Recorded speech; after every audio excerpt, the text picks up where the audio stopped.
ओम नमो भगवते वासुदेवाय। स्वागत है आपका हमारे चैनल पर। आज के इस वीडियो में हम आपको सुनाएंगे सोमवती अमावस्या व्रत की कथा।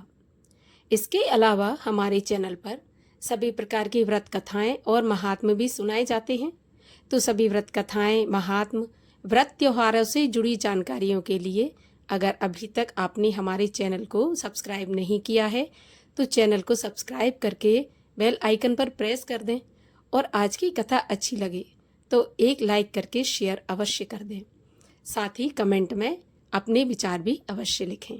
तो चलिए अब हम सुनते हैं सोमवती अमावस्या व्रत की कथा।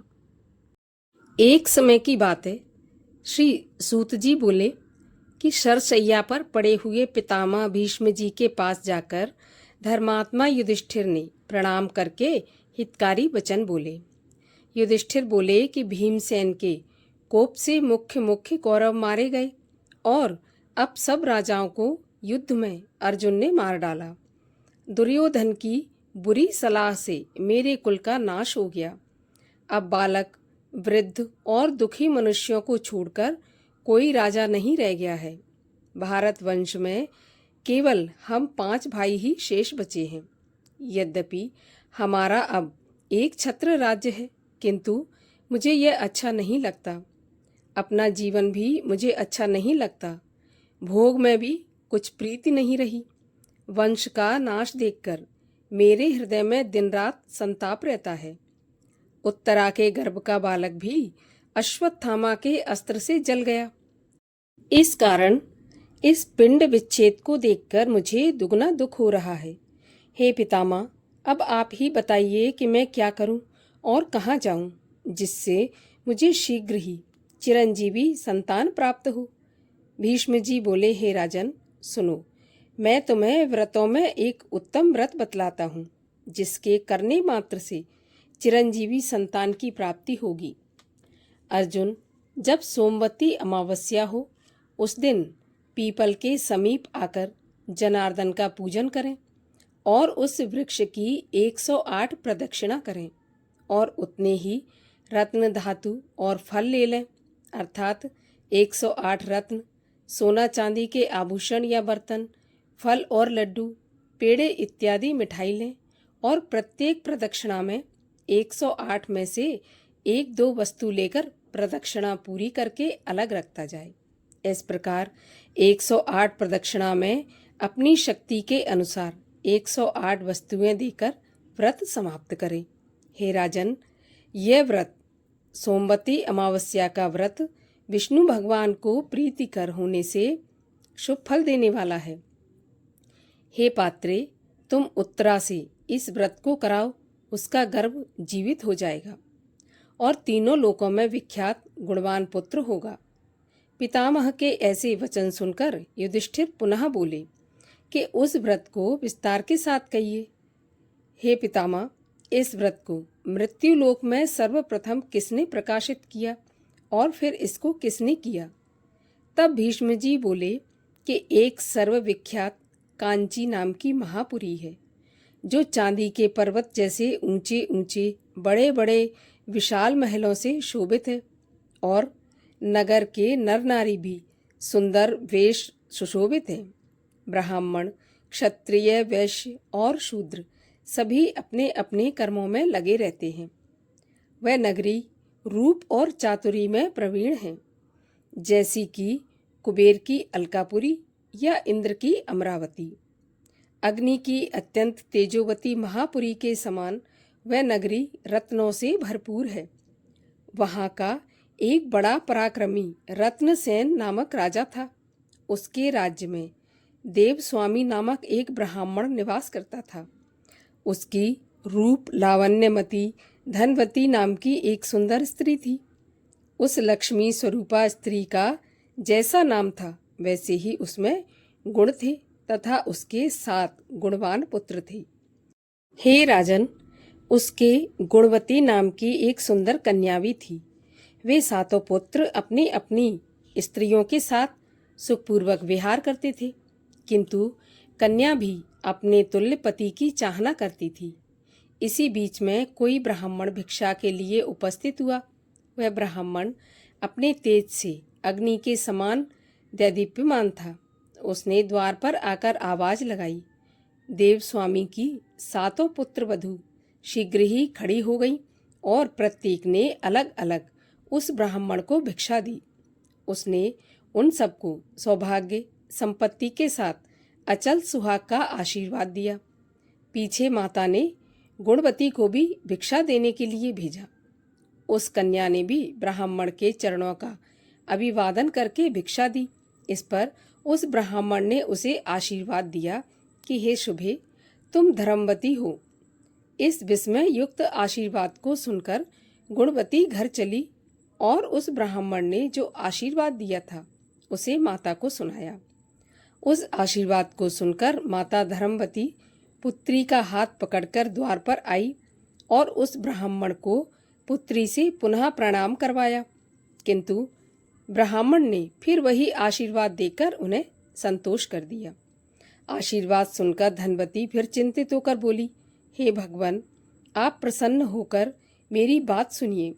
आपने मेरी पुत्र वधुओं को प्रणाम करने पर उन्हें अच्छे अच्छे आशीर्वाद दिए। वे आशीर्वाद अचल सुहाग, पुत्र, सुख और सौभाग्य देने वाले थे, किंतु इस पुत्री के प्रणाम करने पर आपने उसे विपरीत आशीर्वाद दिया कि हे भद्रे, तू धर्मवती हो और यही बार बार दिए जा रहे हो। हे विप्रवर, इस आशीर्वाद के प्रयोग करने का कारण सत्य सत्य कहिए। ब्राह्मण बोला, हे धनवती, तू धन्य है। तेरा उत्तम चरित्र भूमंडल में प्रसिद्ध है। मैंने तेरी पुत्री को यथा योग्य ही आशीर्वाद दिया है। यह विवाह के समय सप्तपदी के बीच में ही विधवा हो जाएगी। इसीलिए हे शुभे, इसे धर्म आचरण ही करना चाहिए। इसी कारण मैंने इसे यह आशीर्वाद दिया है कि तू धर्मवती हो। यह सुनकर धनवती चिंता से व्याकुल हो गई और बार बार प्रणाम करके दीन वचन में बोली कि हे विप्र, यदि आप इसका कोई उपाय जानते हो तो आप दया करके मुझे शीघ्र बताइए। ब्राह्मण बोला, हे सुंदरी, यदि तेरे घर सोमा आ जाए तो उसके पूजन मात्र से ही इसका वैधव्य मिट सकता है। धनवती बोली, आपकी बताई हुई सोमा कौन है और वह क्या जाति की है और कहाँ रहती है, जिसके आने मात्र से ही वैधव्य का नाश हो जाता है? हे महाभागे, आप उसे कहिए, मैं समय बढ़ाना नहीं चाहती। ब्राह्मण बोला, वह सोमा जाति से धोवन है। उसका निवास स्थान सिंगल द्वीप में है। यदि वह तेरे घर आ जाए तो वैधव्य का नाश हो जाएगा। ऐसा कहकर वह ब्राह्मण दूसरे स्थान पर भिक्षा लेने चला गया। तब धनवती भी अपने पुत्रों से बोली कि पुत्रों, तुम्हारी इस सुंदर गुणवती बहन के भाग्य में विधवापन लिखा है, किंतु सोमा के आगमन मात्र से ही इसका विधवापन मिट जाएगा। जिस पुत्र में पिता की भांति और माता के वचनों का गौरव हो, वह अपनी बहन को साथ ले जाकर और सोमा को शीघ्र ही ले आए। पुत्र बोला, हे माता, हम लोगों को ज्ञात है कि तुम्हारा मन पुत्री के स्नेह में बहुत आसक्त हो गया है।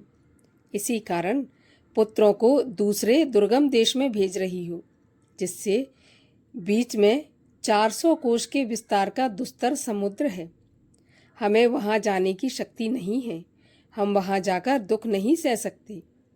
तब उनके पिता देव स्वामी बोले, यद्यपि मेरे 7 पुत्र हैं तो भी मैं पुत्र विहीन ही हूँ।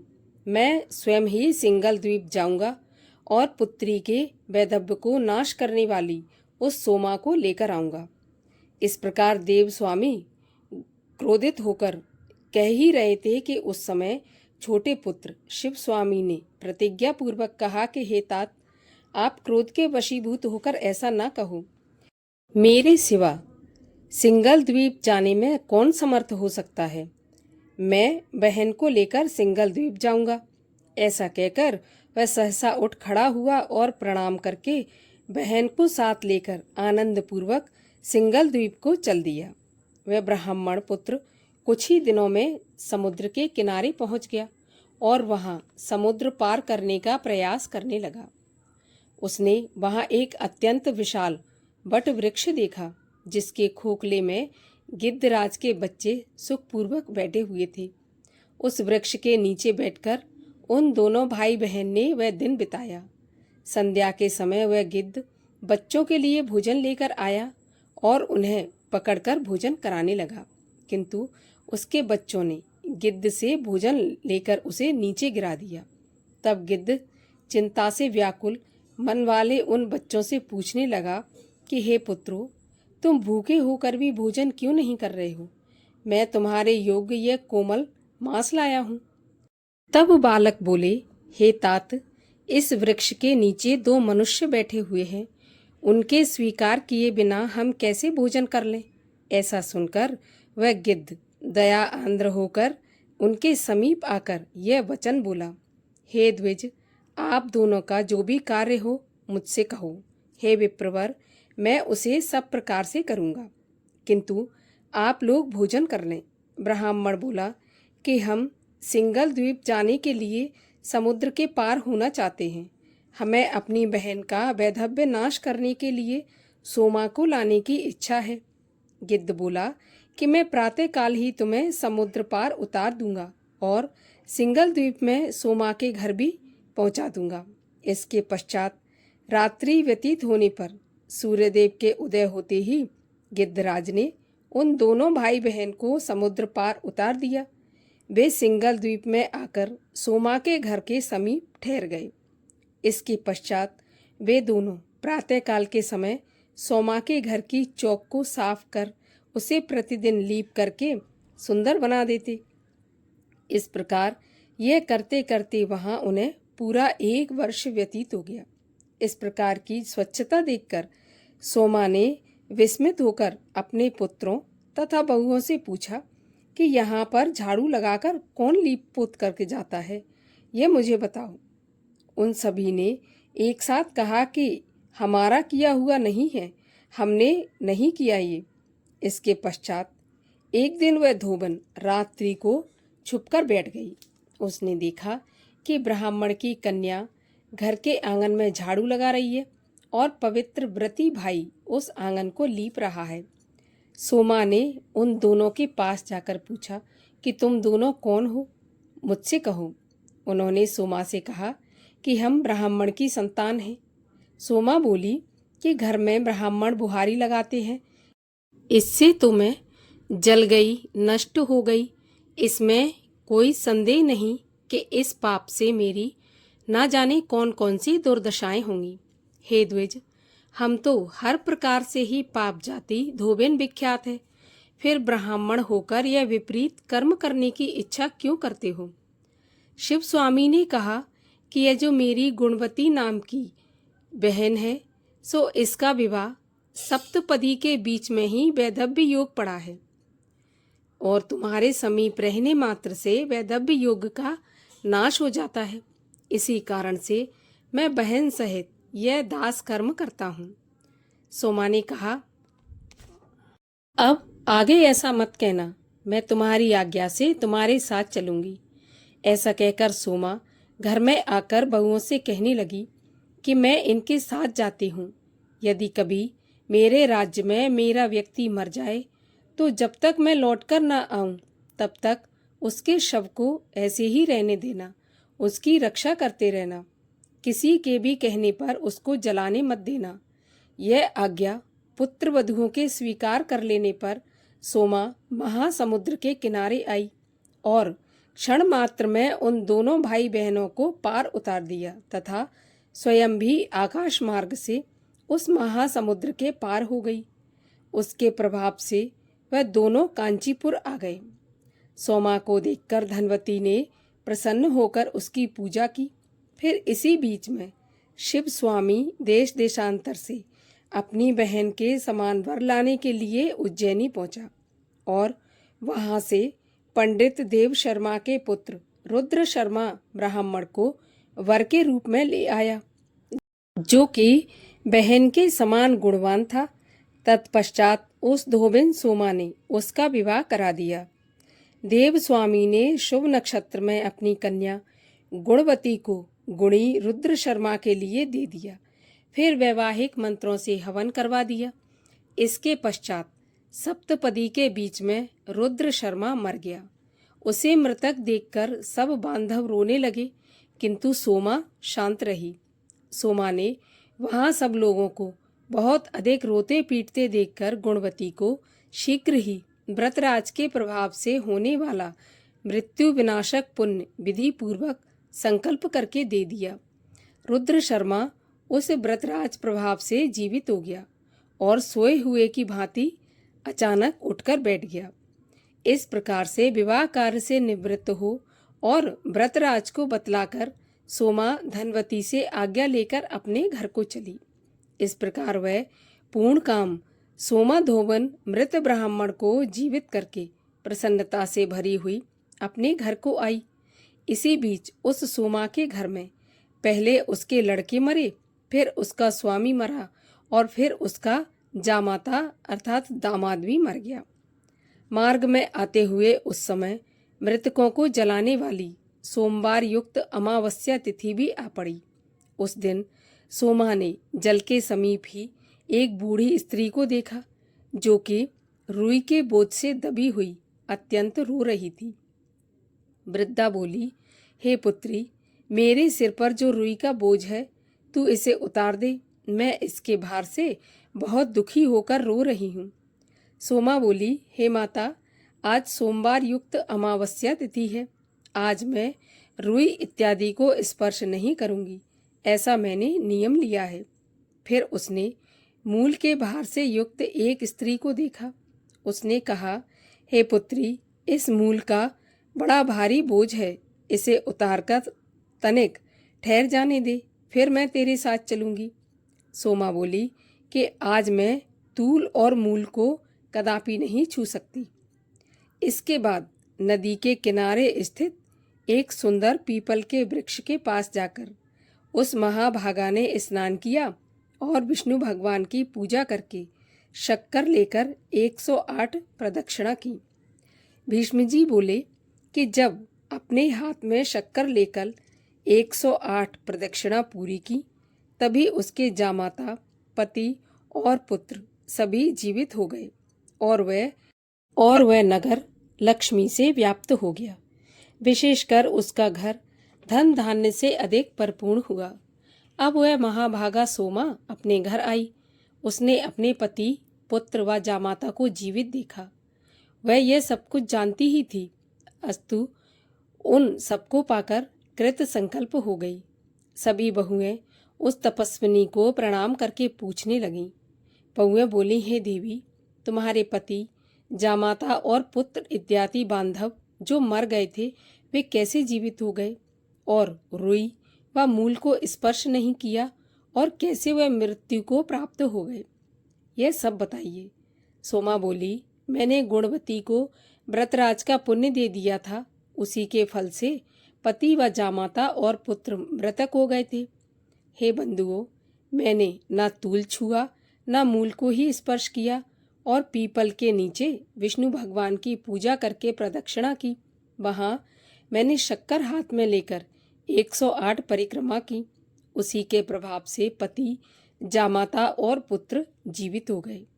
तुम सब भी आज इस व्रतराज को विधि पूर्वक करो, इससे कभी वैधव्य नहीं होगा, बल्कि सदैव सौभाग्य ही रहेगा। यह कहकर सोमा ने व्रतराज को अपने बंधुओं से कराया। इस प्रकार पुत्र पुत्रों के सहित उसने बहुत से भोगों को भोगा और सब परिवार के सहित वह विष्णु लोक को गई। भीष्म जी बोले, हे पार्थ, मैंने यह व्रत तुमको विस्तार से सुना दिया।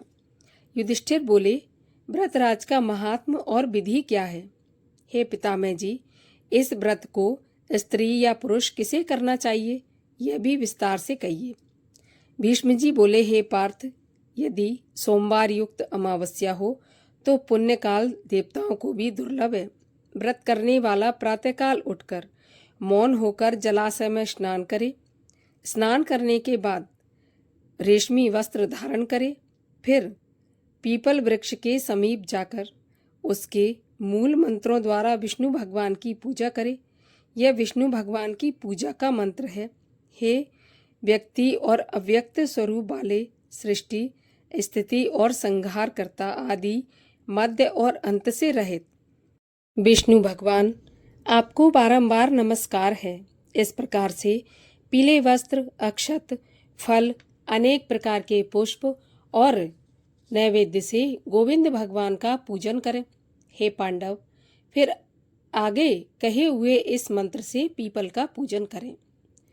ये पीपल की पूजा का मंत्र है।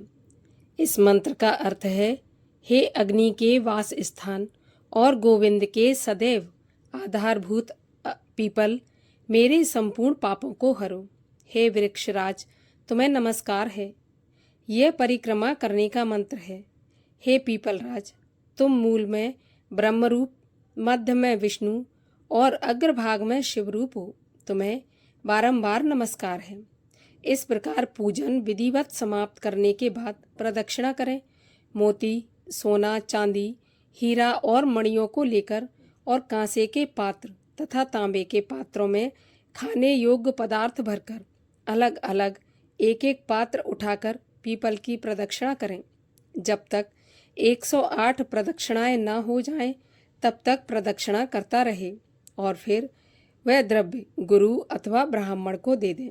इसके पश्चात सोमा की संतुष्टि के लिए सुहागन स्त्रियों का पूजन करके ब्राह्मणों को अन्नदान दें।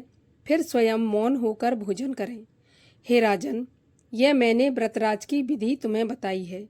द्रौपदी, सुभद्रा और उत्तरा से इस व्रत को करवाओ।